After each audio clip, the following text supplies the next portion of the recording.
This is a Cincy fan talking with LP. You can catch me on Twitter. That's a Cincy fan talking. You say it like it sounds, just leave off the G. If you have ideas for the show, you can reach me at Cincy_fan talk at yahoo.com. If you have any suggestions for the show, make sure you leave them there. Who knows, you might find yourself as part of the show. Any feedback would be definitely appreciated. And also, make sure you hit the Linktree page that's on my Twitter. Make sure you click on that. You can find all the different ways to contact me there. Enjoy the show.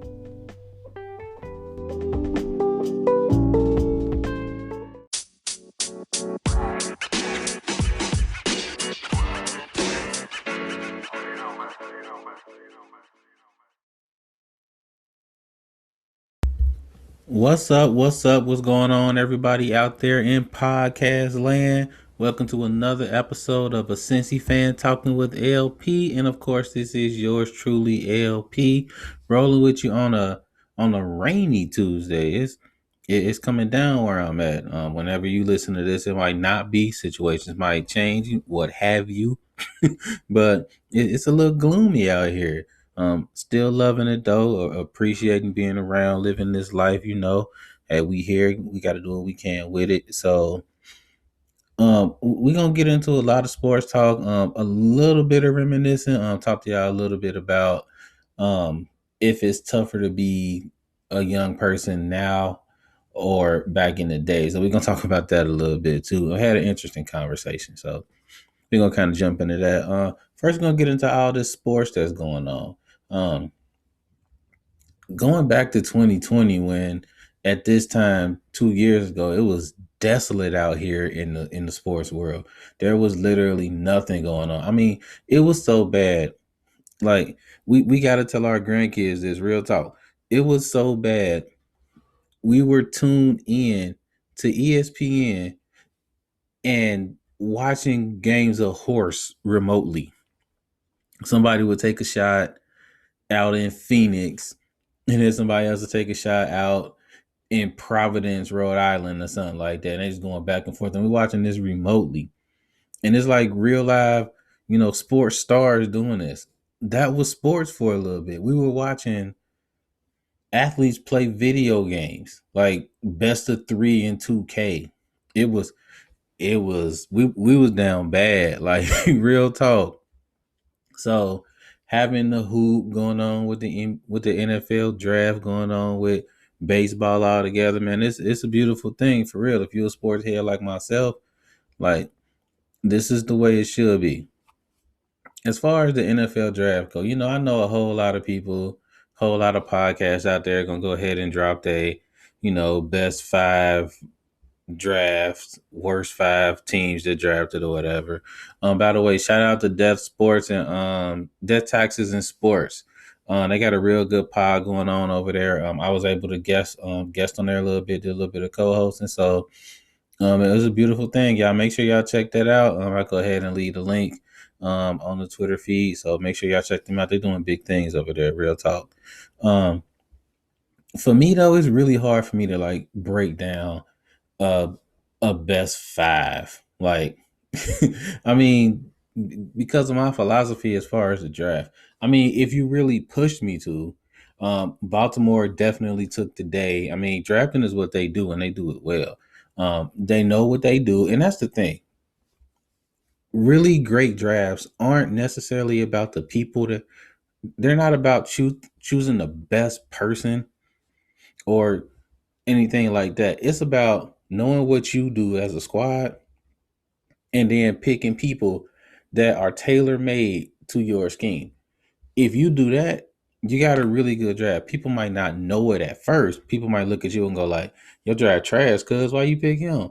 But you gotta be confident in what you do. If you're confident in that as a team, you're gonna draft well because you're picking people that are gonna automatically fit. Me personally, I ain't really into rating drafts and anything like that. Cause we're not gonna know. I look at, I mean, everybody's saying the Jets had one of the best drafts because they picked, three of the top people in their positions. And Garrett Wilson's going to be a beast for real talk. Sauce Gardner's going to do his thing. I mean, he really is. Jermaine Johnson on the edge would be great too for New York. But for me, I'm like, shouldn't they have had a great draft? I mean, when you got three picks in the first round, really the goal is don't mess up. Like that's the goal. As long as you cannot mess up, if you have like a top half draft pick, you good. Like it's no problem. I mean, I look at a draft like Christmas time. Now I realize look at the draft like Christmas. Everybody's gonna like their present when you give it to them. I mean, because it's Christmas time. You rip open the presents and the kids are like, "Yay! Woo!" And it's cool. This is what I always wanted. How did you know? Santa told me. I mean, I gotta let people know Santa did that. I don't want to get in trouble for out in Santa or nothing like that.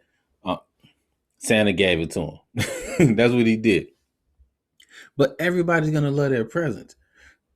If you'll know if you got bought a really good present if you look at the kids 2-3 months later and they're still playing with it. That's how you know. That's basically what the draft is. Everybody feels good about the draft pick right now. I mean, hope springs eternal. That's what it is. But we'll know if you have a really good draft later on this year. And definitely 2-3 years from now, we'll be able to look at this draft and go like, man, the Jets had a really good draft. Or we'll be like, man, the Jets had a bust up a draft. Man, I remember one Christmas, going back to the Christmas thing, and there's a lot of us in the house. I mean, like I said before on the previous pod, my mother and my aunt are twins. My mother had three kids, my aunt had three kids. So there's six of us, and we pretty much always stay together to the point where I look at my childhood like I didn't have one brother and one sister. I had four brothers and one sister. That's the way I look at it because we always stay together. So there was one year, and we were like, we really want to Sega Genesis. Yep, dating myself right here, y'all. Hey, what can you do? We're like, we really want to Sega Genesis, and mom and auntie are going down the line like, so what you want? What you want? What you want? We pretty much said the same thing. And like I said, there's a lot of us. Times are kind of hard. We got one present that year. We got the Sega Genesis, and it was like a collective present, and it bought us like 6 or 7 games. And it was like, have fun. It's your Christmas present. No complaints from us because that's what we wanted. And 3 months later, we were arguing about who was going to play it next, trying to take turns. A year after that, we were all playing the game. Um, our parents, mom and auntie, saw the need and filled that need. That's basically what the draft is. What you don't want to do is go like, well, everybody likes this person, everybody likes this person. I mean, if our parents would have did that for us that year, they would have bought us like 9 or 10 gifts, and we would have played with like one of them, and they would have been super mad at us. Like, why are you not playing with the gifts we gave you? Dang, that sound like me right now. Oh God, that's gross. That sounds like my parents. we all will at some point, but they saw exactly what we wanted, and they were like, boom, here you go. And here are a whole lot of games that suit you. The NFL drafted the same way. You have to fill a need, and you have to make sure you get the best person to fill that need. I feel like some teams may have just gotten the best player in the draft, and that player doesn't really fit what they do. We won't know who these players are until probably midway through the year. I kind of feel like that might have happened with Detroit. I kind of feel like that might have happened with Pittsburgh. Time will tell because some players are so good that they're gonna adapt to any system. And maybe Aiden Hutchinson is that guy. Maybe Kenny Pickett is that guy. Um, we're gonna find out. That's why I hesitate to say that any pick is a bad pick. I mean, you can't really say that right now. You can say that maybe this person doesn't fit what you do, so it might be a bad pick. And if that's an argument, I completely get that. But yep, that's the rain right there. But we're gonna have to let that play out, and then we'll see how it goes. The NFL draft is always a good time because there's no such thing as a bad pick. Everybody's 0-0, and hey, anybody can win a Super Bowl. That's the beautiful thing about the NFL. Real talk. Um, a great season. I feel like Roger Goodell and the boys and the ladies would really like everybody to go 9-8 and 8-9. That would be like the most perfect season. Like half of the teams are 9-8, the other half are 8-9, and there's like a 9-way playoff tiebreaker or some mess like that. Um, but that's the NFL. I mean, the salary cap has made it to where you can't really pay everybody the way you want to. That's why what the Bengals are doing is so key that they do well in these next few years. Because at some point, you're gonna have to pay Joe, you're gonna have to pay Chase, and your team's gonna look a lot different 2 years from now than it does right now. And we're already seeing it. CJ Uzama got let go because they didn't want to pay him the extra dough. And we're going to start seeing this a lot more. I personally thought that the Bengals would draft another wide receiver because you're going to have to pay Chase. You're going to have to pay Higgins. Boyd's going to get that door. He's going to go somewhere else. This happened before with the Bengals. I don't know if y'all remember. We had AJ Green. We had Mohamed Sanu. We had Marvin Jones. We had a really good wide receiver room. But when you have a really good wide receiver room, people got to get paid. Like you're not doing this for free. You're not running out there and getting hit by 5'10" cornerbacks going at you like 39 miles an hour. You're not doing this for free, nor should you. Forget that. So Muhammad Sanu went to Atlanta to get paid. Marvin Jones went to Detroit to get paid. Couldn't hate on it. But the thing was, we didn't have the backups in the room to help him out. So you start seeing that wide receiver room dip off after AJ Green. He started getting doubled and triple teamed, and people were saying, "Man, AJ trash." No, it's hard to fight over that triple team, man. So I hope that the Bengals are kind of proactive on this and they jump out front in all of this, and make sure that they pay the people they need to pay and develop some folks behind that top three. Because I mean, I I would personally make sure all three wide receivers get paid because that's the league we're in right now. You have to have top flight wide receivers. You gotta pay them. But if Boyd isn't getting that dough here, he's too good to sit here and take less than what he can demand on the open market. So develop those wideouts. They did a great job doing that with the safeties too. Getting Daxton Hill. Hey, he a Michigan man. We're not supposed to like Michigan, and I don't. But once they leave college and they become pro, that stuff is pretty much out the window. Real talk. That's not college is college and pros are pros. That would be like somebody holding a high school beef with somebody, and then they become college teammates. And they're like, man, I don't mess with you. Nah, I mean, high school is over with. College is over with. So let's ball out. um, we got the NBA playoffs jumping off as well. And like I said before, this is the time where I'll watch NBA basketball. I'm not watching at all in the regular season. I'm not even gonna hold y'all up. People are like, man, you see that play? Nope. You don't watch basketball? All the time. Not until the playoffs though. The NBA season is just such a grind, man. It's so much. It's hard for me to get amped up about regular season games that the players probably don't care about too much unless it's, April and the playoff spot is on the line. I mean, if you're a working person, it's really hard to have the same enthusiasm about the gig that you go to every single day. It's hard. You got to gear up for it. You got to do certain things. You got to challenge yourself to go like, look, here's what I'm going to do today that's different from yesterday. I couldn't imagine having to do that for 82 games as a pro. Man, that got to be tough. And have that same focus when who I guess I don't want to say the Pacers the trash team, but like because that's my squad. But a team like the Pacers rolling to town, and you got to be amped up the same way as if the Warriors were in town. That's how you can tell who a really good team is too. I mean, they have that same focus every single game. That's really hard to do. I mean, that's why you had to give props to the Warriors for going 73-9. Man, that's tough, especially when everybody's amped up for you, but you're not necessarily amped up for everybody else. So I mean that's tough.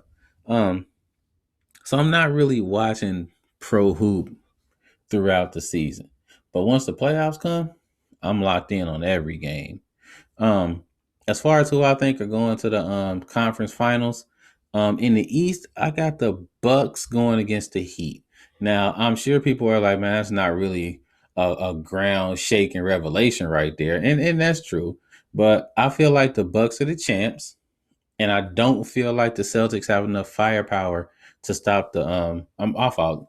The Celtics don't have enough firepower to stop the Bucks, and that's even with Middleton not playing. I feel like the Bucks will be just fine because defensively they're so strong, and I feel like they'll be able to not really shut Tatum down, but make it to where he's really the only option they can use. And you need more than one in the NBA. So I got the Bucks versus the Heat.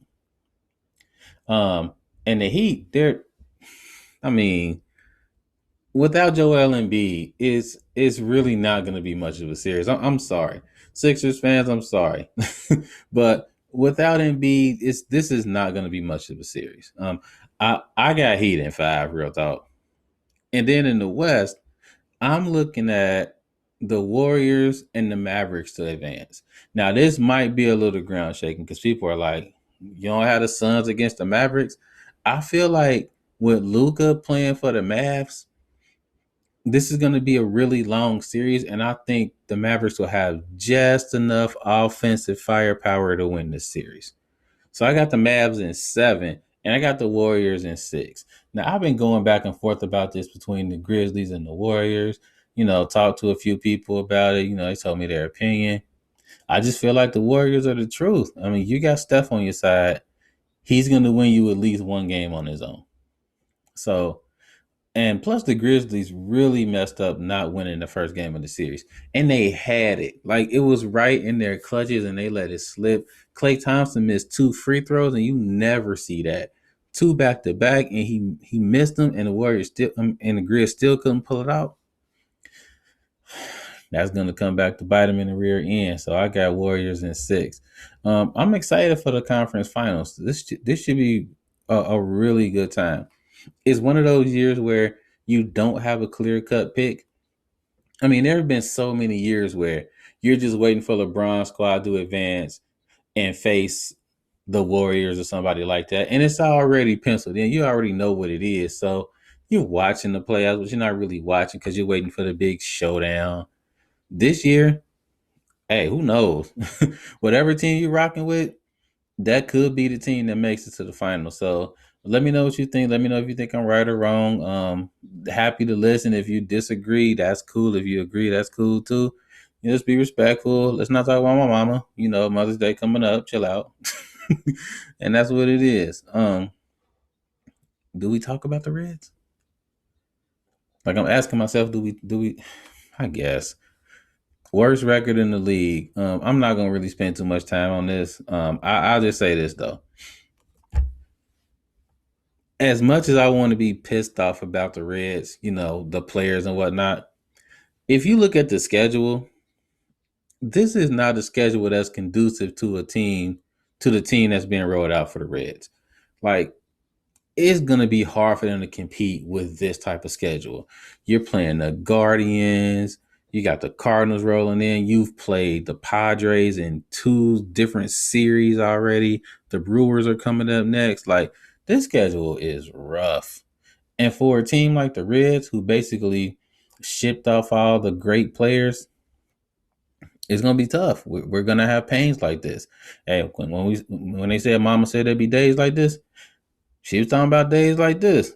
So don't take out the heat on the players. The players are doing everything they can. Players do not tank.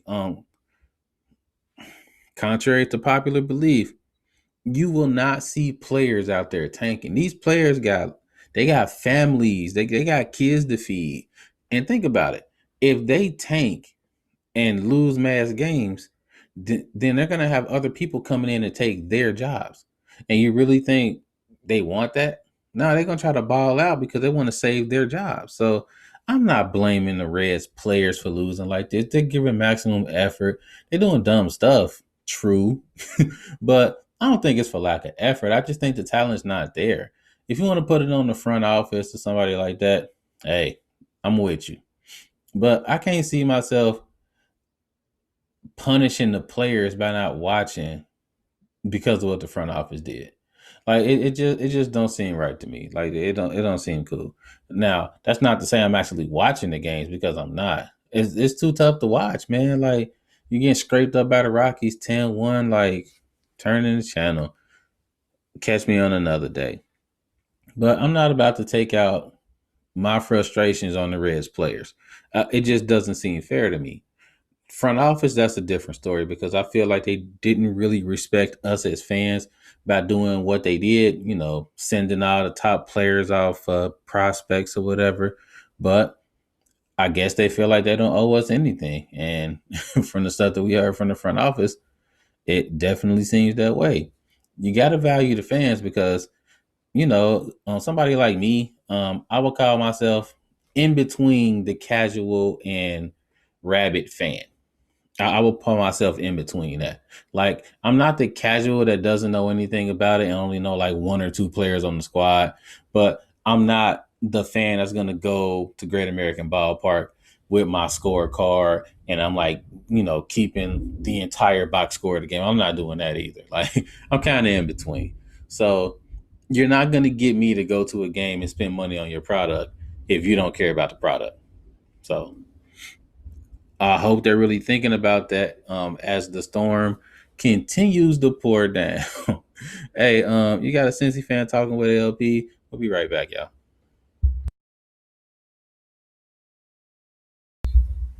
Hi, hi.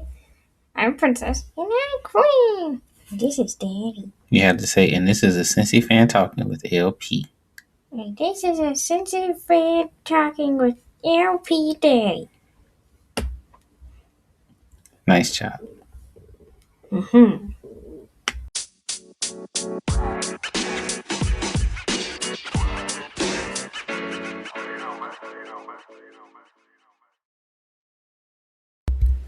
Yo, yo, yo, welcome back, welcome back, welcome back to the pod, y'all. Appreciate y'all for sticking and staying.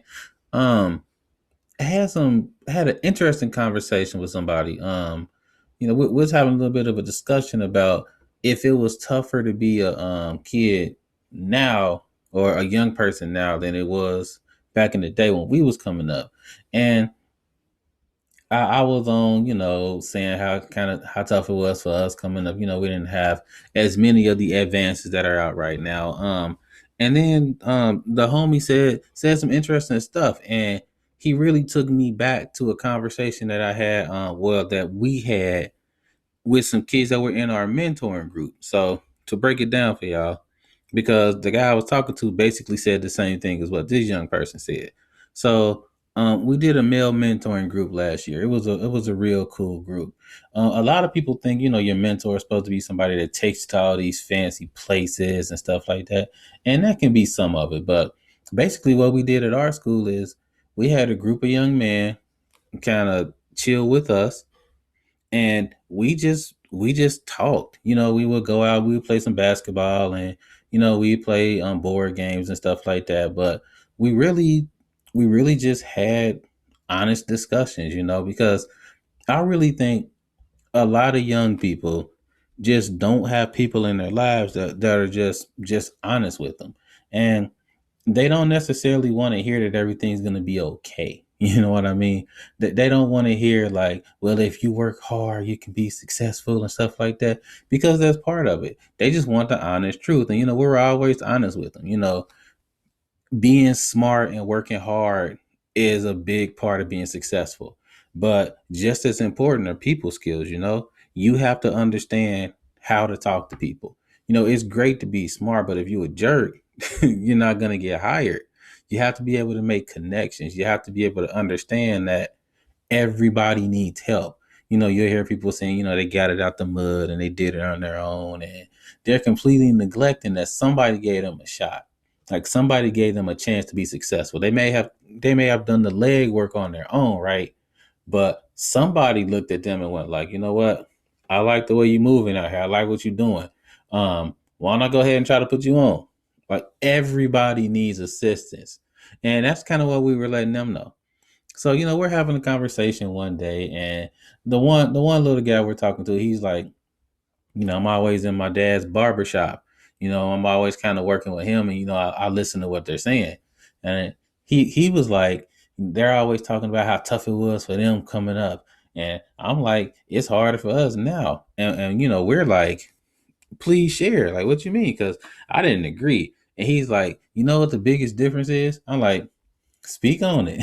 And he's like, when you guys went home after school, you were just home. You might see some people from the neighborhood that went to your school, but you could kind of shut school off. Like school was off, and you kind of had this line where there was no school. He's like, for us, it's not like that. He was like, school is all around you. You can never escape because when you leave school, you hop on Facebook or whatever, and everybody's talking about what happened. And if you had a bad day, you can't really escape it because everybody's talking about it. And I'm like, that's really true. I'm like, but what if you just don't get on social media? Like, give yourself a social media break. He's like, that's true. You could do that. But at the same time, it's really difficult because, you always have your phone and, you just find yourself scrolling through. And I'm like, I do that too. You 100% right.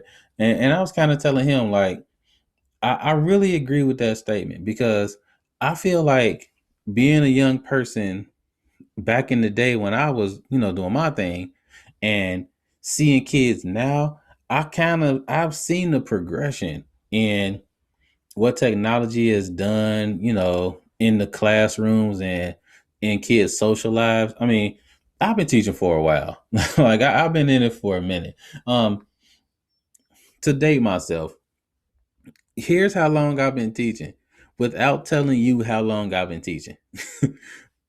One day, back when I first started teaching, I broke up an almost fight in my classroom because one girl told another girl that she went hard for a minute card. Now think about that for a second. Think about how old this story has to be for me to be even bringing up minute cards. And it was for her cell phone. And I'm like, and the girl just got irate. She was ready to throw hands, and I'm like, whoa, well, you can't talk like that. You gotta take yourself a little 10-minute break in the next classroom. Come back in 10 minutes. We're gonna let everybody cool off. And I'm like, wow, this is gonna be teaching, huh? Just minute guard fights. But those are going by the wayside. But I've been teaching that long, and here's what I noticed: my experiences as a kid and the experiences I saw when I first started teaching a while ago and the experiences I see now are very much alike. I can draw from my past experiences to help young people understand what they're going through. Like it it's really the same. The difference is L's are not taken in silence. That's the biggest difference between now and then. When you take a loss, when something unfortunate happens to you or something like that, everybody seems to know about it because the world is a whole lot smaller than what it used to be. I mean, I have friends now from like all across the country. And back in the day when I was growing up, I had friends in Ohio because my father lived in Cleveland. I would go see him over the summer, and we would make friends in Cleveland. And I was in a program where I kind of met people from other cities in Ohio. But other than that, I didn't know anybody from Texas. I didn't know people from Los Angeles or Tallahassee or Minneapolis, anything like that. Those are like different worlds to me. But now it's like you meet all of these people through social media and you kind of get a glimpse on how they're living. And unfortunately, people seem to post everything. And people post things that aren't even about them. So when kids come to school and they say they want to like fight somebody, or they're upset with what somebody said over social media on Facebook or something like that, it's it's almost like it's common, because as much as we want to tell young people, just get off of it, just don't use it, it's a form of communication. Like, it's how people communicate now. The same way that we communicated with pagers back in the day, and the same way people communicated simply with text messaging about 10, 15 years ago, people are now communicating with Snapchat, with Twitter, with Facebook, I mean, Instagram. These are modes of communication. And you can't tell people not to communicate. That's strange. Like, well, just get off of it. I mean, that works for us because we grew up and we didn't have those things. But to tell somebody who grew up in this climate to not use that stuff, you're kind of going like, don't talk. That's really what you're saying, because you're cutting them off of communication. So we kind of had a discussion, we're talking in our group, and I'm like, you're gonna want to use this stuff.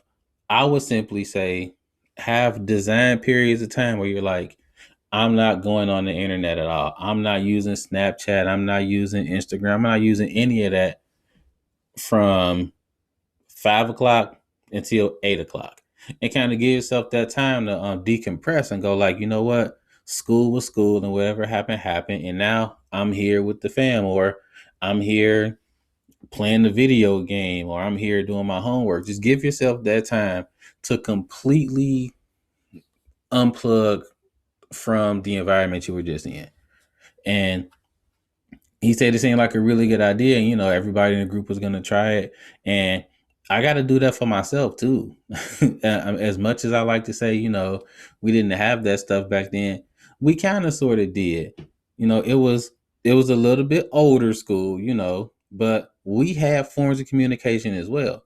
We played video games as well. Our parents complained about us with our faces in screens and not paying attention to them.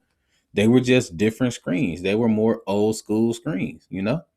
So I got to do a better job of kind of like finding ways to decompress too.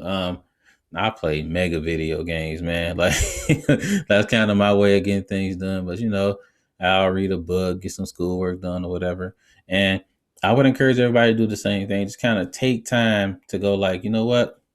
It's just us and our little circle right here, and we're just gonna roll like that. So, and if you're a young person out there, we find I was about to say find an old person. Just kind of find somebody that's been through it and pick their brain, because you'll be surprised at how much their experiences mirror your experiences. Um, Now it's not exactly the same, but you'll be surprised that all of the experiences that we go through are kind of intertwined together. My uncle used to always say it's the same soup reheated. when I would say stuff like, you don't know what it is right now, like you don't get it, and he'd be like, man, it's the same soup reheated. We did the same stuff, we had the same problems.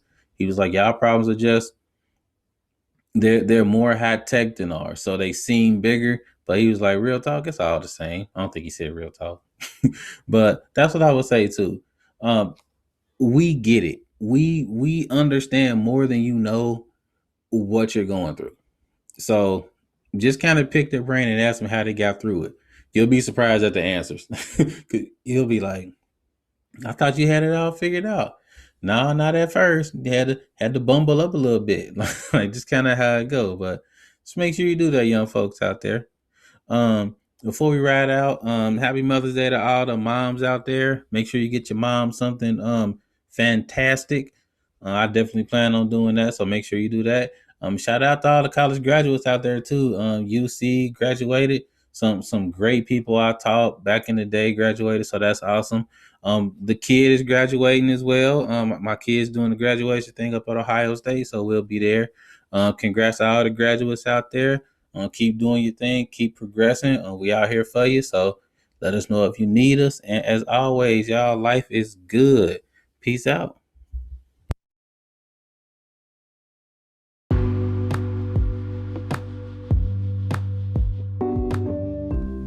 If you're not ready for the conversation to end, I'm not either. Make sure to catch me on Twitter. That's a Cincy fan talking. Leave off the G at the end of it, and we can keep the conversation going. Also, don't be afraid to hit that subscribe button so you can catch the next episodes. The episodes will drop every Tuesday. If there's a change in that, I'll make sure to let you know. Appreciate the support. As always, life is good.